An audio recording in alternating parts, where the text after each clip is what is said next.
Welcome to the World Beyond. I'm your host, Joe Weigant. Today we're going to be talking about everything out there beyond our natural world. Our guest today is Mary Jane Morris. Mary is a board-certified naturopathic doctor, an herbalist, certified in numerous forms of therapeutic massage, an acupuncturist, and owns Healthy Habits, a store in Evansville, Indiana, that offers all her unique services, plus handmade, all organic and natural health and beauty products, including soaps, lotions, teas, creams, salves, and deodorants. Mary, welcome to the World Beyond. We're excited to have you with us. Thanks, Joe. Thanks for having me. So, tell us just a little bit about your journey. How did you come to enter into this field, and what brought you to the place that you are today? Oh, it's a long story. I've always had some kind of a connection to nature, and I was actually working in a bank. Was driving home late one night. This is when banks used to close late at night, and I was hit head-on by a drunk driver on the road coming home. I was trying different therapies to help my neck because I injured my neck in the accident, and nothing was really working. So I went to another doctor who had a massage therapist on staff.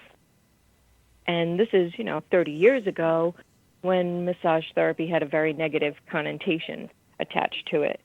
Mm-hmm. So when he mentioned to me that I was going to have a massage for my neck, I was a little taken aback. And then when he introduced me to the therapist he had, and she was explaining to me what they do and how it's actually a therapy, I was a little bit more relaxed. And then she worked on my neck, and it was actually the first time I experienced relief in my neck since the accident. Now, I was going through some changes at the time and looking for a change in my life. And I thought, well, this is kind of an interesting field. So that's kind of how I got my foot in the doorway of alternative stuff, which, actually to me is interesting that we call it alternative medicine when it's really the original medicine that we actually have. But we've westernized everything. And so from there I moved on to acupuncture. And there's a story with that too, but I that's long-winded. And then I went to medical school to become a regular doctor, but found I didn't quite like that way of work. So I changed to naturopathy. So that's how I made this course. Isn't it funny that the original things that have been around for thousands and thousands of years are now considered alternative because the last 50 years we have an advanced medical procedure. Mm-hmm. Isn't that interesting? Yeah. We'll get into some of that later when we start talking about traditional Chinese medicine and acupuncture and all those kinds of things. That these things have been around for thousands of years and have been proven to work, but because Western medicine doesn't accept them, they don't have the public awareness that they should have. Right, I agree. It's really funny because, like you say, it's not the public awareness. I think the public does have an awareness, but they seem to have more of a fear now because of the way that the westernized medical culture has taken over the community. It's made it interesting for somebody who would want to try something like acupuncture, for example. They Absolutely. Actually are very apprehensive. Well, we're going to take a break here in just a few seconds. We're really excited to have you aboard. And you are listening to The World Beyond, and we'll be right back in just a few minutes.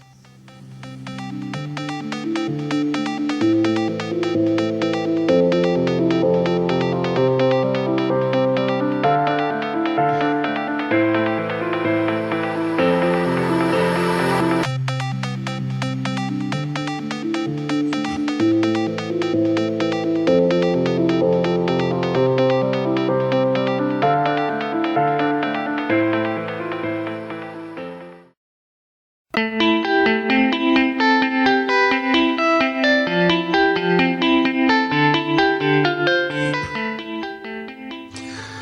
back. You're listening to The World Beyond. I'm your host, Joe Weigant, and we're talking to Mary Morris today. Mary is a naturopathic doctor, an acupuncturist, and an herbalist. And we're discussing all things that are outside the realm of the modern medical procedure today. Hello, Mary. How are you doing again? Doing great, Joe. Thanks for having me. Absolutely. We're really excited to have you with us today. So, what is a naturopathic doctor, and how is that different from let's say, a standard family physician? Okay. Well, there are actually two types of naturopathic doctors.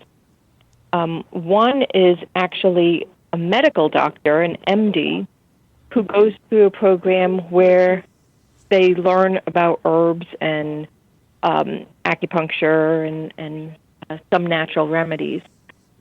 The other is considered a traditional naturopathic doctor, and that's what I am.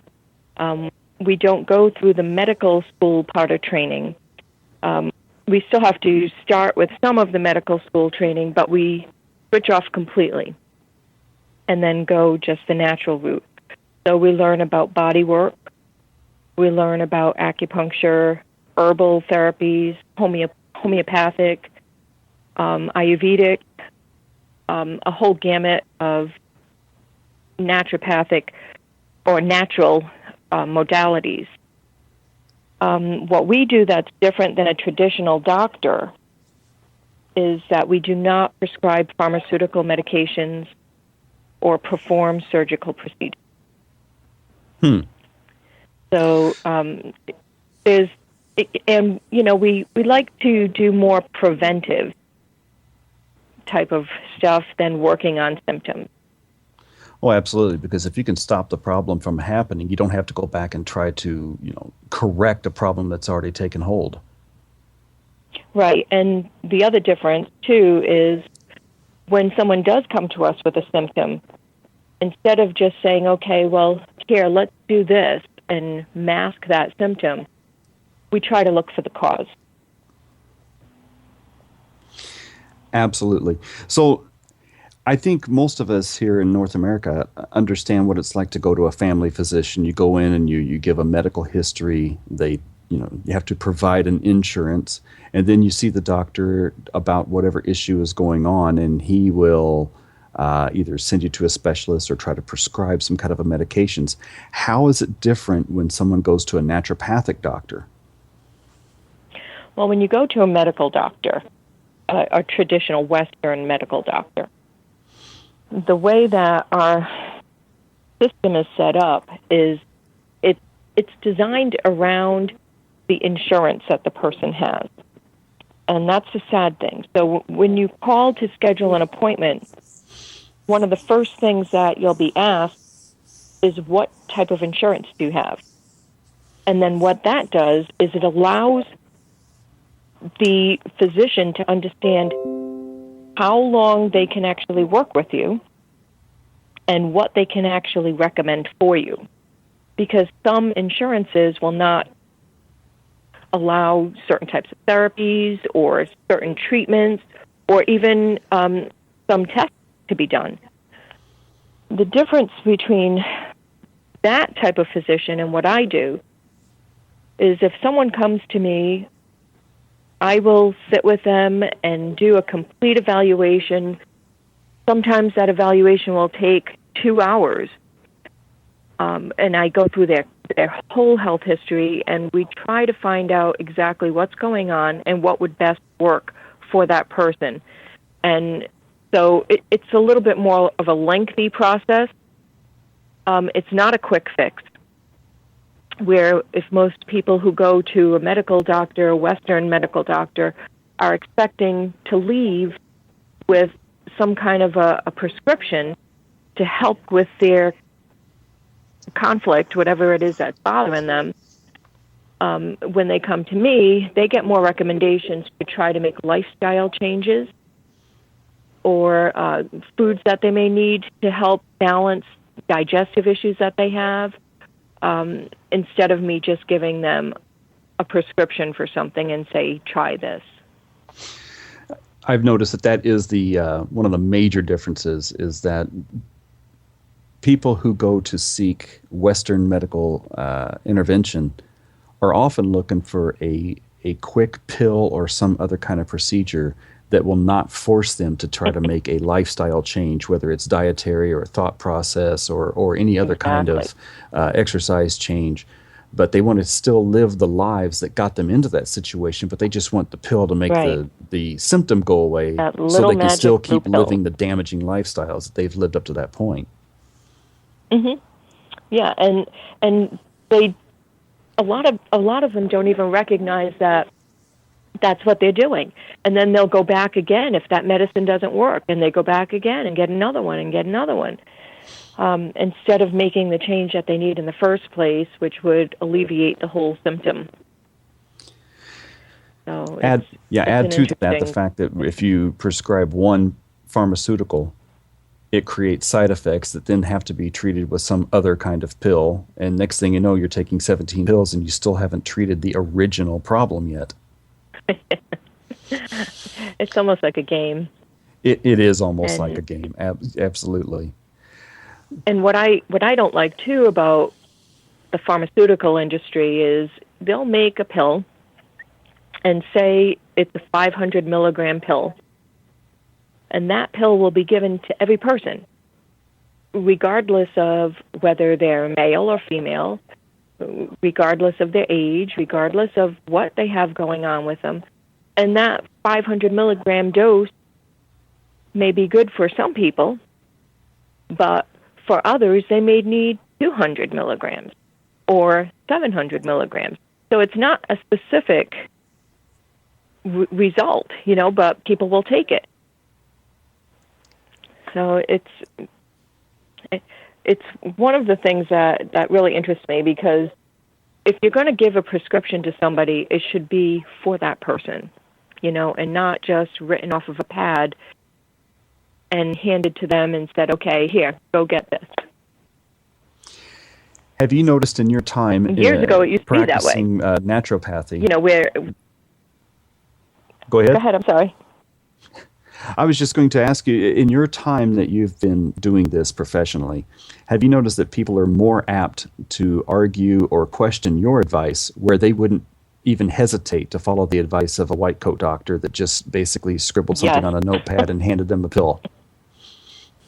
Yes, absolutely. And I'll give you an example of that. I had someone come in to see me. They had a fungus under their nails, and they were wondering what they can do about this. And so I looked, I evaluated, and then I said, why don't you just soak it in a vinegar water solution? And they just looked at me like I had 10 heads when I said that. And isn't there anything else that I can take? Isn't there something I can do? And I said, well, it appears to be, something that I would try this solution with first. And so they left, and I had no idea whether or not they tried it. But they called me back a few days later and said they went to a dermatologist because they were concerned about this fungus under their nails. And when they went to the dermatologist and had to pay a $55 copay, the dermatologist said to them, why don't you just soak it in vinegar water? Isn't that funny? And so she called me to say, no, I should have just listened to you. But they don't. They want that secondary recommendation or that secondary thing that's going to make them think, this makes sense. And vinegar's what, about $2 a gallon? And can be used for about 30 different uses around the house and in your diet and for health reasons, and it has all these other uses and these benefits, and yet somebody would question the $2 solution and go pay $55 to hear the exact same thing. Right, and I didn't charge a copay. Yeah, well, I'm actually glad in my Reiki practice that I don't do insurance billing, because that would just be a nightmare. Mm-hmm. Well, they used to take insurance for massage years ago. And in the 1990s, they stopped doing that because they said people were taking advantage of the having massages, which, really that makes a lot of sense. They're taking advantage. But they stopped and they never put it back on again. And it was actually quite easy to submit and, to get paid back. It really wasn't that big of a hassle. I kind of wish they did still include it in the side. Do you think that if the medical community would allow more referrals to services like yours, would that be more or less acceptable, or would practitioners like yourself have to jump through more government and insurance and pharmaceutical hoops in order to be more readily referenced by other doctors? Today, they actually do a lot of connection with alternative practitioners. And there are some hospitals even that have connections directly with alternative practitioners. Some even have them on staff, where they'll have like a table, a meeting of the minds kind of thing. Mm-hmm. And they'll have the cardiologist, and they'll have the nutritionist, and they'll have the acupuncturist all in the same room and discuss a patient or a client. And then they come up with the best plan for that person. Unfortunately, they don't do that everywhere. Right. So, but yeah, it does make my degree have a little bit more credibility if I do get a referral from a Western physician, as opposed to somebody down the street, or your friend. Then people will say, oh, if Dr. So-and-so says, Dr. Morris is okay, then I'm going to give them a try. Sure. So, in my own practice, we put so much. I sometimes wish that we were more accepted in the medical community, and in some places it is in hospitals. But then again, I'm kind of glad that Reiki isn't that far accepted yet, because then we would have to bend to their requirements, and Reiki is so individual that I don't think it would do that. I think that naturopathy might fall under those same kinds of things. What do you think? Yeah, I agree, but I don't know what kind of restrictions they would put on it other than maybe time, mm-hmm. Because it's such a completely different practice. Just like the herbal field, they really can't regulate it. They want to. Yes, they do. But they can't. And sometimes that's the issue with letting government come in and regulate too many things, is that everybody has to fall under somebody else's rules. Right. Well, we're just about finished with this segment, Mary, and we'll come back in just a few minutes and discuss a little bit further about your practice and your business and how you get things done here. Folks, you're listening to The World Beyond. I'm your host, Joe Weigant, and for more information, you can always see the website reikichoice.com.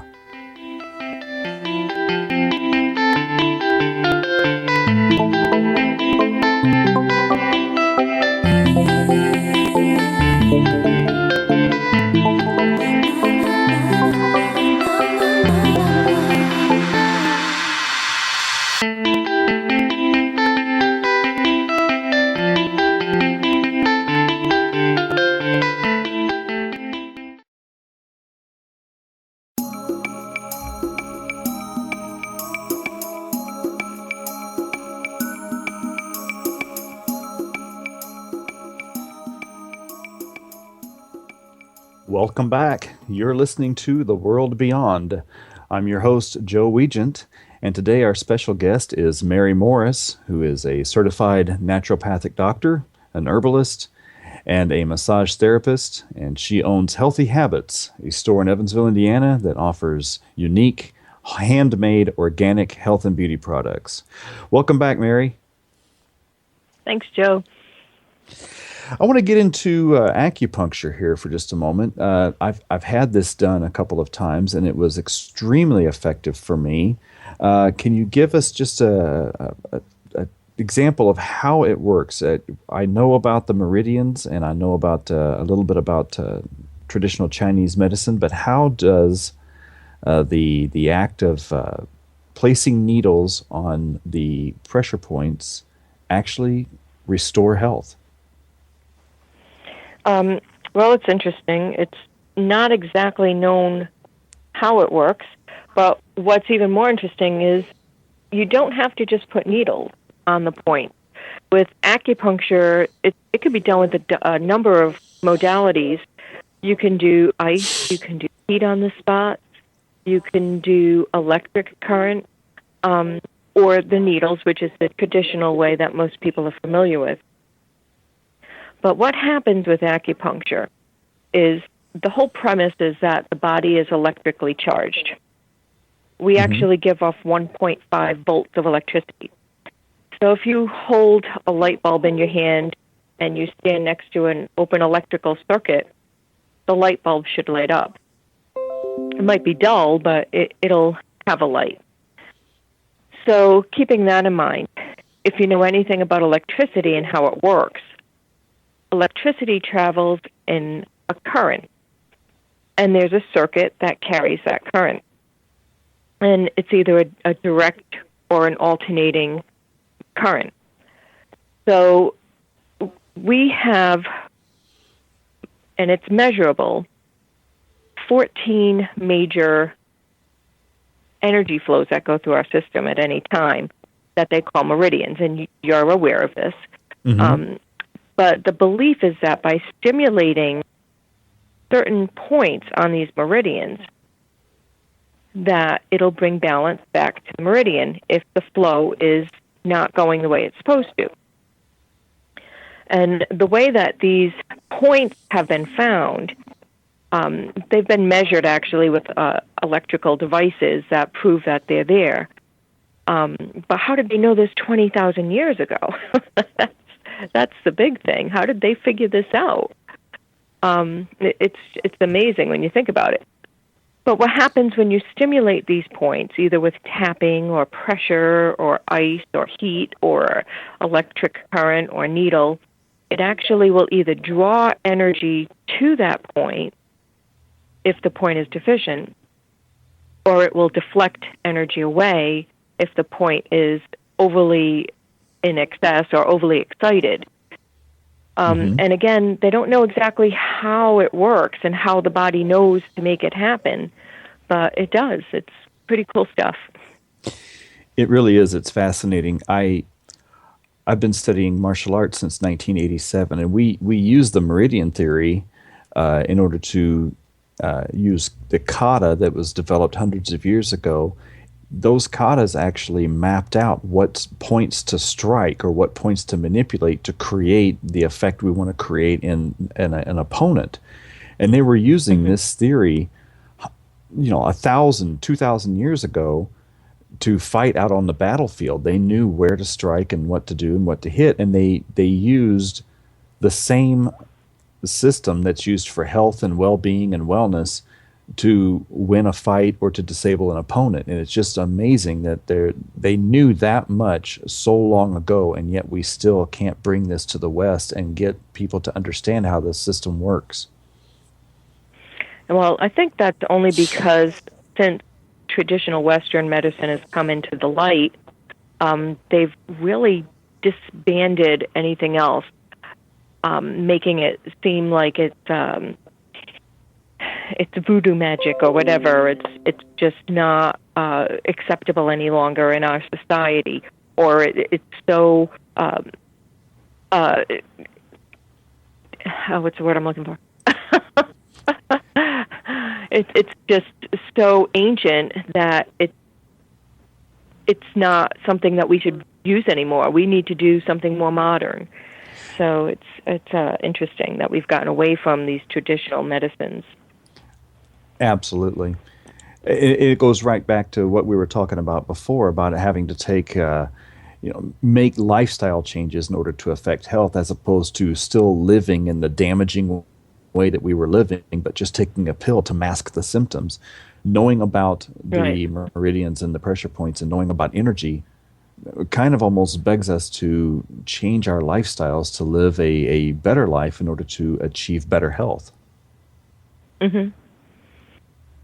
Yeah, it's too much of a focus for some people to have to Yes, think about how to be healthy instead of just saying, I'm going to go to somebody else and have them tell me how I need to be healthy for myself. exactly.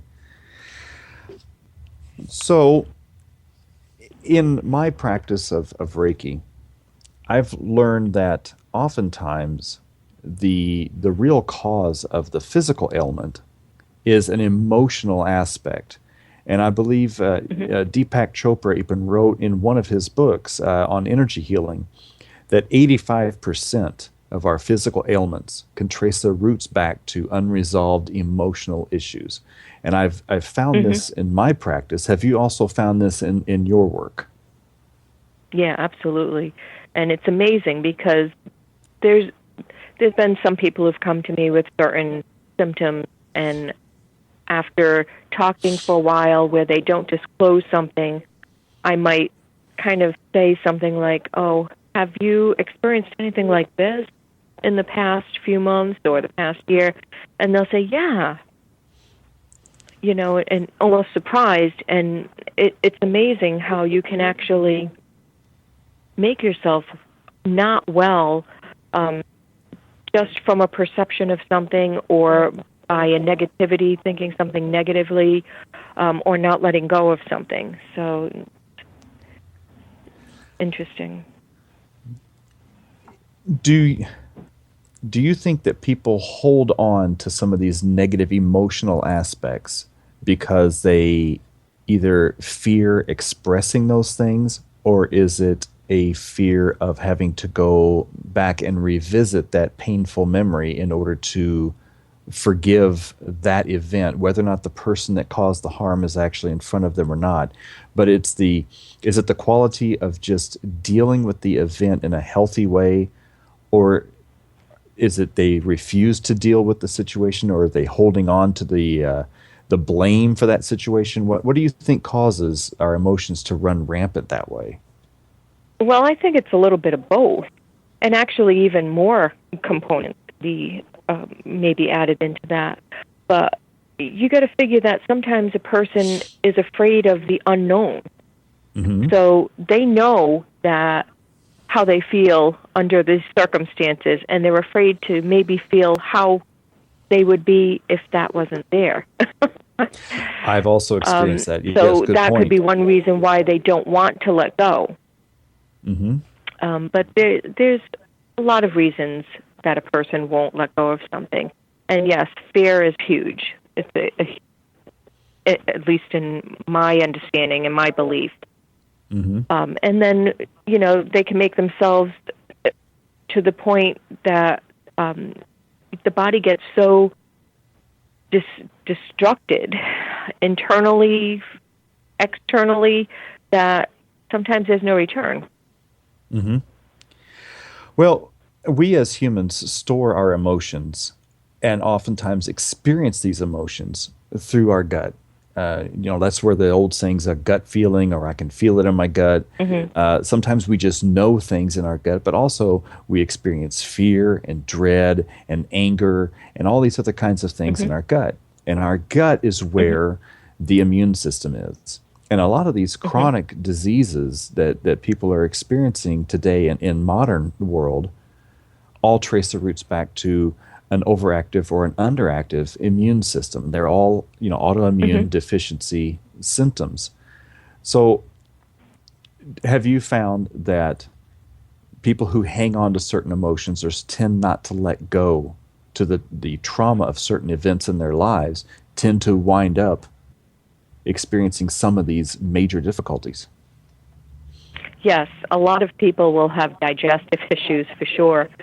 Um, and what's interesting is in the Eastern philosophy and with acupuncture, the small intestine is very connected to emotions, Hmm. and that's where we digest our food. That's where it's absorbed into the body to give us nutrients. And when I work acupuncture with people, a lot of times if I have concerns that they have emotional issues going on, there's one specific point that I'll work almost every time, and it's small intestine number 3.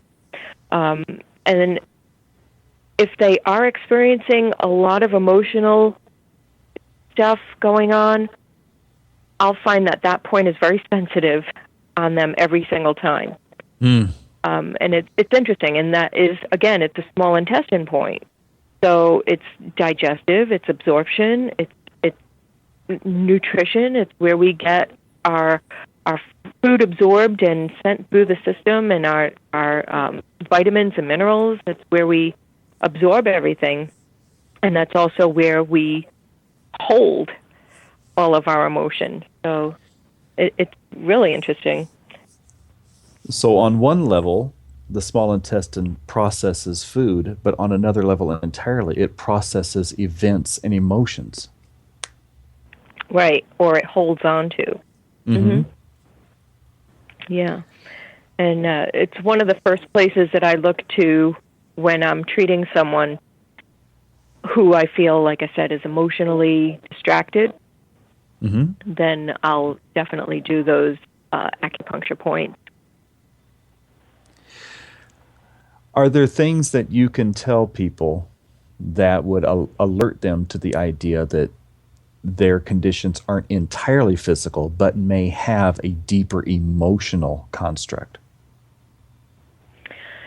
Yes, and it's hard to do that sometimes with people because, again, perception is really a huge role in how a person works, what's going on with them. And if you start telling them, well, this isn't physical, sometimes they start thinking, oh, my God, I'm crazy. There's something going on with my mind. And you have to address it with them in a way where they don't feel that. You have to let them know that this is completely normal and that, everybody reacts in this way. And so you just need to internalize a little bit and figure out what's going on. Or not internalize, I'm sorry, that's not the correct word. More introspect is the better word to use, to figure out what is actually going on and then work with that. And I think once a person comes to a realization, they are able to resolve it a lot faster and heal themselves a lot easier. Precisely. Well, we're going to get back to that in just a few minutes. You're listening to The World Beyond. I'm your host, Joe Weigant. We are talking with Mary Morris today, and we're learning all about energy and emotions and illness, and we'll be right back in just a moment. Please visit ReikiChoice.com.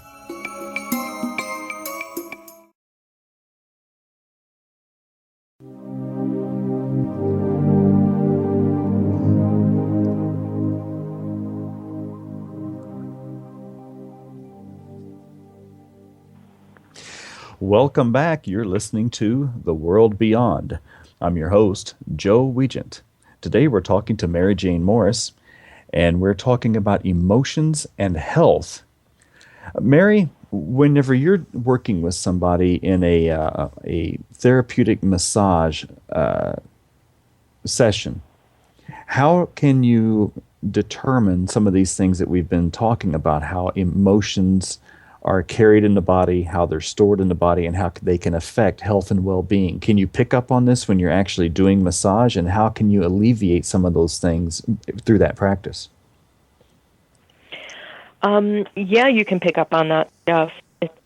It's pretty interesting. And once you tune yourself into things, it's easier to do. I found, too, working with people, there are specific areas of the body that are connected to specific emotional things that are going on with them. Mm-hmm. And so if they complain of something going on with their neck or their shoulders, you kind of get an idea of emotional connections that could be going on. And you'll find, too, that the person will be holding it really, really tight. And if you distract them by talking about something else, all of a sudden they'll release it. So it's really kind of fun sometimes. That's fascinating. When Walk me through how that happens. So, like, say you're working with somebody, you notice that their shoulder and neck is extremely, bound up and, hard as a brick. Mhm. How do you get them to release that? What kind of distractions would you use? It depends on the person, and I mean, if you're doing massage,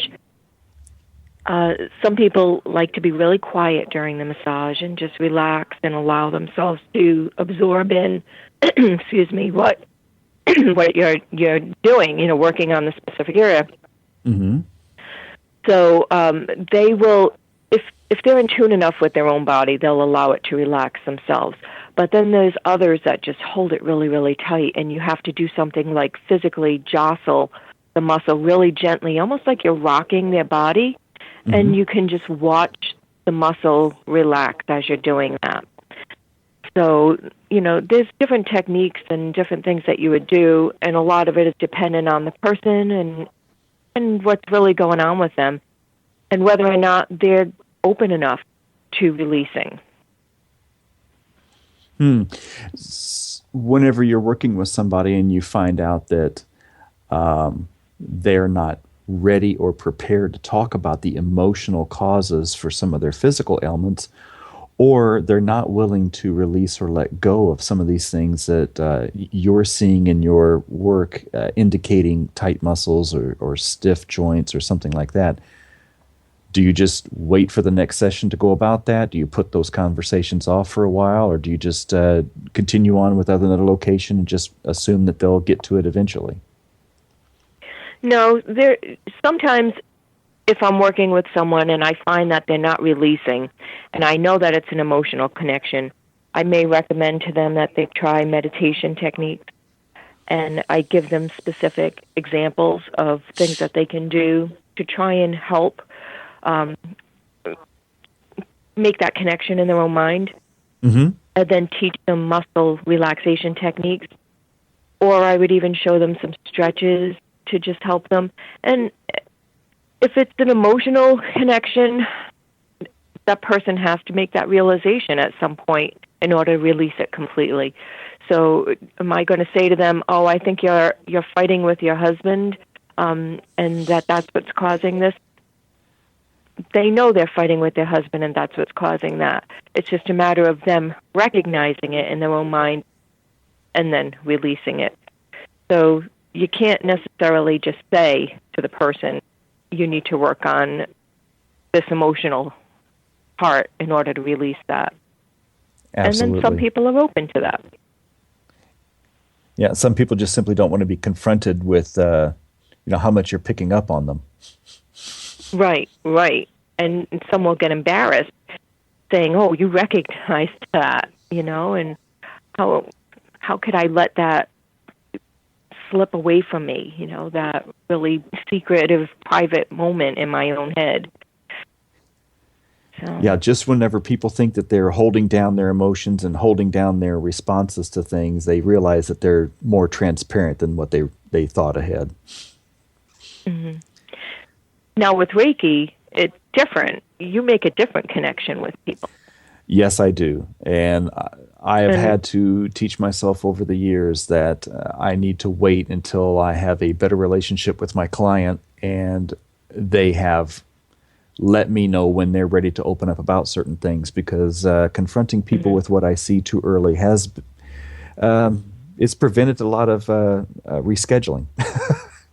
Right. People don't want to come back to you if they think that you're seeing into them. They feel vulnerable. Yeah, absolutely. Yeah, you can't let people know that you're picking up on all the stuff that they want to keep hidden under a rock. So yeah, exactly. Yeah. In our last few minutes, let's talk about another kind of energy. I've read over and over again that our food is energy, and in Ayurveda,